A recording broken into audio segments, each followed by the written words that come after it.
Pemirsa, sejumlah hal yang telah dilakukan oleh pihak kepolisian untuk menangani kasus penjarahan yang dilakukan di rumah sejumlah pejabat di Jakarta beberapa waktu lalu, termasuk untuk menangkap pelaku di lapangan serta juga menahan dan juga menetapkan sebagai tersangka para provokator di media sosial. Dan untuk membahasnya, pemirsa, bersama kami setelah hadir sejumlah narasumber sudah ada Komisioner Kompolnas Republik Indonesia, Pak Yusuf Warsin. Selamat malam, Bang Yusuf. Selamat malam, Assalamualaikum. Waalaikumsalam warahmatullahi wabarakatuh. Dan juga telah hadir Prof. Ci Juliati Hisyam selaku pakar sosiologi dan kriminalitas. Selamat malam, Prof. Selamat malam. Terima kasih sudah hadir, Prof. Cantik sekali hari ini. Ya, ini menjadi sebuah isu yang menarik karena langkah dari pihak kepolisian juga telah dilakukan. Bang Yusuf, kita ketahui bahwa langkah tegas sudah dilakukan oleh pihak kepolisian, namun sebelumnya kita sama-sama mendengarkan dan juga melihat bagaimana perkembangan terkini atas kasus penjarahan yang dilakukan di rumah sejumlah pejabat publik beberapa waktu yang lalu.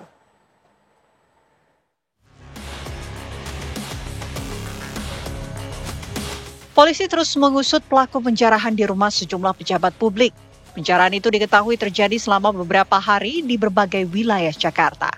Sebelumnya, Bareskrim Polri menangkap 7 terduga provokator aksi yang berujung ricuh serta penjarahan rumah anggota DPR. Modus operandi perbuatan tersangka adalah menghasut dan memprovokasi massa aksi untuk melakukan penjarahan di rumah-rumah pejabat seperti Ahmad Sahroni, Eko Patrio, Uya Kuya.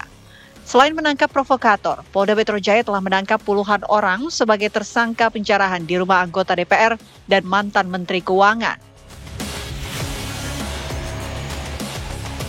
Lantas, akankah sikap tegas Polri menindak tegas pelaku provokator dan penjara rumah para pejabat mampu mengusut dan mengungkap keberadaan aktor intelektual serta sumber pendanaan di balik kerusuhan dalam unjuk rasa?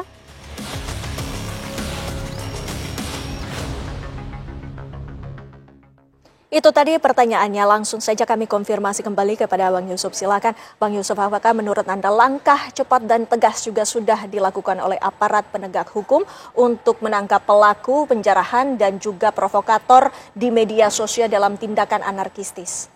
Ya, tentu Polri dalam hal ini sangat memahami apa yang dimaksud oleh instruksi dan arahan Bapak Presiden.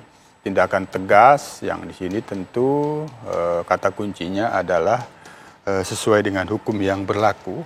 Artinya semua peristiwa yang itu terkait dengan kerusuhan, anarkisme, penjarahan dalam perspektif hukum kan itu pelanggaran hukum.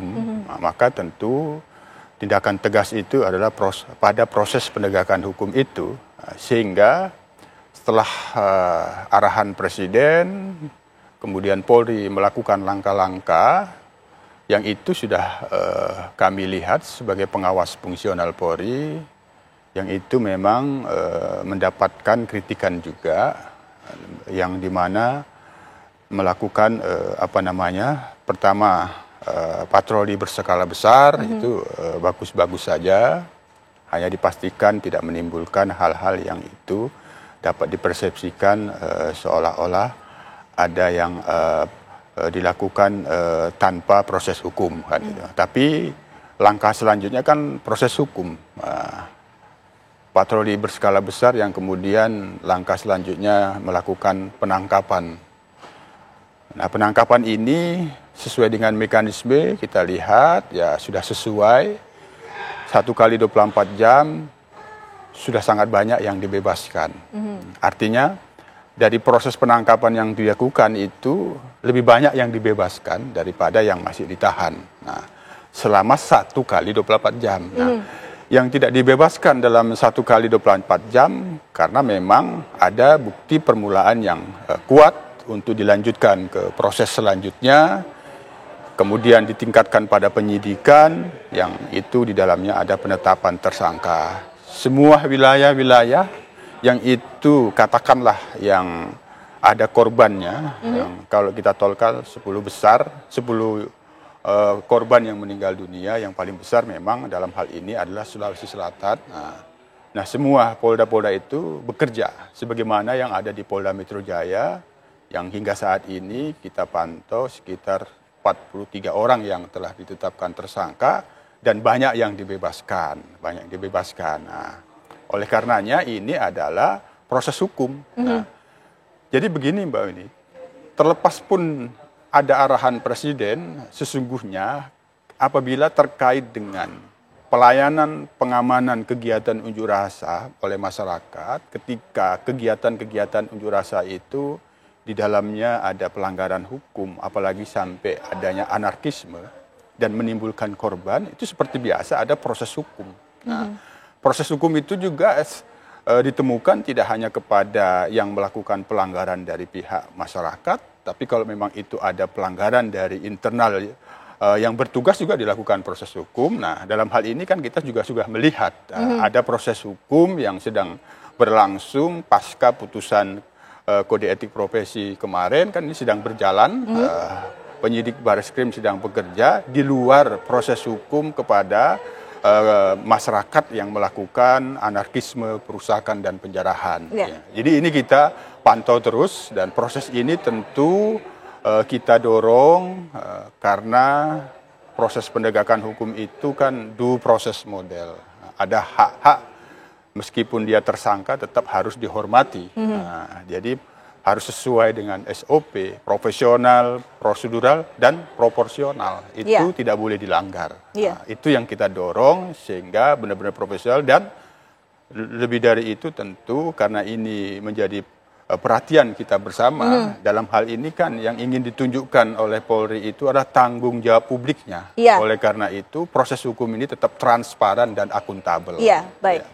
Sementara itu, Prof. Ci, kita ketahui juga bahwa salah satu contohnya saja adanya kasus penjarahan di rumah sejumlah pejabat publik ini. Yang menjadi menarik adalah metode atau modus yang digunakan untuk menjaring orang adalah dengan menggunakan media sosial, Prof. Ya, terima kasih. Memang sekarang ini karena udah eranya ya, menggunakan media sosial itu bisa berdampak positif dan negatif. Nah, karena dianggap media sosial itu adalah media yang paling mudah dan murah, otomatis segala informasi dilakukan melalui media sosial. Nah, sehingga hal itu juga terjadi kenapa? Karena masyarakat itu memang sekarang ini kan membuka media sosial itu bagian dari kehidupannya. Nah, ini menjadi tren. Karena sedang tren ini dimanfaatkanlah oleh kelompok-kelompok tersebut untuk melakukan semacam sosialisasi. Nah, padahal itu kan dampaknya nggak bagus gitu. Tapi itu dia anggap sebagai media yang paling mudah dan murah dan mencapai sasaran yang tepat gitu loh. Sehingga dia menggunakan media sosial. Ya, media sosial ini pun juga akhirnya bisa menggerakkan tidak hanya pelaku tapi juga anak-anak di bawah umur. Iya, betul. Itu tadi eksesnya seperti itu. Karena media sosial itu kan tidak hanya dilihat atau digunakan oleh orang-orang dewasa. Kita di Indonesia belum punya aturan seperti itu. Semua anak bahkan bayi pun menggunakan hal itu. Mereka kalau nangis orang tuanya tuh sebagian memberikan ya handphone. Karena nanti dibukanya tuh media sosial. Yang namanya anak kecil ingin tahunya tinggi. Sehingga dia buka-buka. Nah, karena melihat seperti itu dan himbauannya ayo kita lakukan. Ya mereka kan terpacu untuk mau. Dan termotivasi untuk melakukan perbuatan seperti itu. Apalagi saya dengar kalau di sana kita akan dapat sekian. Artinya dia akan bagi-bagi. Dan ketika bagi-bagi uang yang diambil dari salah satu tempat itu, dan itu merebak di media sosial, mereka itu sangat termotivasi untuk hal itu. Iya, ini menjadi menarik karena jika kita lihat dari sudut pandang dari Kompolnas sendiri, dari mana sumber pendanaan sehingga bisa menggerakkan orang, hingga orang itu tergiur dengan adanya, wah di sana ada yang bagi-bagi, begitu, Bang Yusuf? Ya, karena ini diusut secara hukum, tentu dia mengalir berdasarkan fakta-fakta yang ada, gitu. Jadi tidak bisa diasumsikan bahwa ini dari sini. Ya. Bagaimana faktanya itu misalnya yang dari semua 43 tersangka di Polda Metro Jaya ini, apabila di klasterkan kira-kira ada berapa orang yang berperan menghasut melalui media sosial, ada berapa orang yang itu berada di lapangan, nah, apakah punya hubungan, kan itu fakta-fakta yang harus digali. Nah, dari yang menghasut ini apakah dia berdiri sendiri atau ada jaringan? Sekali lagi penyidik dalam hal ini tentu tidak ya kita tidak inginkan berspekulasi. Semuanya itu mengalir berdasarkan bukti-bukti, berdasarkan fakta-fakta, hanya kuncinya penyidik bekerja secara independen. Nah, independensi itu ada pada profesionalisme, ada pada integritasnya. Dan di sini harus transparan dan akuntabel. Jadi seperti Polda Metro Jaya ini ada yang disebut Delvedro. Ini juga mendapat kritikan dari teman-teman dari masyarakat sipil terkait dengan penangkapan Delvedro itu. Tapi kan tentu ini proses hukum. Nah, proses hukum ini bisa diuji di dalam mekanisme pra peradilan. Nanti di situ akan terang. Apakah penangkapan ini yang dilakukan oleh Polda Metro Jaya ini memiliki alat bukti yang sah atau tidak? Nah, semuanya akan terlihat nanti di situ. Nah, sekali lagi, apakah kepolisian bisa mengungkapkan soal aliran dana di dalam kerusuhan kemarin itu? Tentu kami Kompolnas, kami mendorong secara profesional itu semuanya mengalir berdasarkan fakta-fakta, bukti-bukti yang ada dari semua orang yang telah ditetapkan tersangka itu, bagaimana peran masing-masing, apabila dia penghasut, apakah dia berdiri sendiri atau punya jaringan. Tentu itu ada petunjuk-petunjuk di dalamnya untuk menentukan apakah memang ada dalangnya ataupun sumber dananya secara khusus. Apakah memang ada dalangnya ataupun sumber dananya, Prof. Ji? Ini yang menjadi sebuah pembahasan yang menarik. Sesungguhnya apabila memang benar ada dalangnya, apa yang menjadi kepentingan bagi dalang tersebut berdasarkan pantauan Anda ataupun perhatian Anda dari seorang sosiolog ini? Kalau kita mengatakan dalang kan kita belum tahu ya. Nah, dalangnya itu siapa gitu. Tapi kalau dilihat dari perlakuan yang terjadi, di mana mereka melakukan perbuatannya itu seakan-akan sistematis, terstruktur, kita bisa ukur gitu loh, ya. Dan kita bisa lihat itu bukan mahasiswa, ya kan, berbeda gitu, bukan mahasiswa. Nah, ini siapa? Nah, kita kan harus mencari gitu. Nah, biasanya masa itu kalau sudah ada yang ngajak, itu seakan-akan apa yang diajak itu adalah suatu pembenaran. Dia akan ikut. Gitu, misalnya gini, di jalanan ada orang lagi pukul maling. Orang yang lewat nggak kenal, nggak apa, itu main pukul. Karena dia merasa bahwa dia ikut serta dengan orang-orang itu. Karena merasa, iya lo gara-gara lo begini. Nah, itu tuh gitu. Mungkin tadi ajakan dari media sosial, nah ini ada begini loh, nanti akan begini, hasilnya akan begini. Orang akan ikut.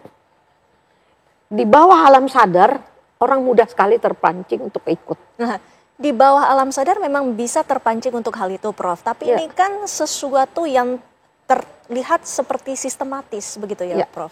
Ini bagaimana menurut Anda? Iya, makanya tadi saya bilang bahwa itu adalah kelihatannya sistematis, terstruktur gitu loh yang dilakukan.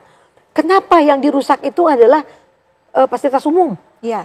Mahasiswa nggak ada melakukan kayak gitu, karena dia tahu gunanya fasilitas umum kan untuk rakyat, untuk banyak orang. Nah, kalau sekarang tujuannya apa?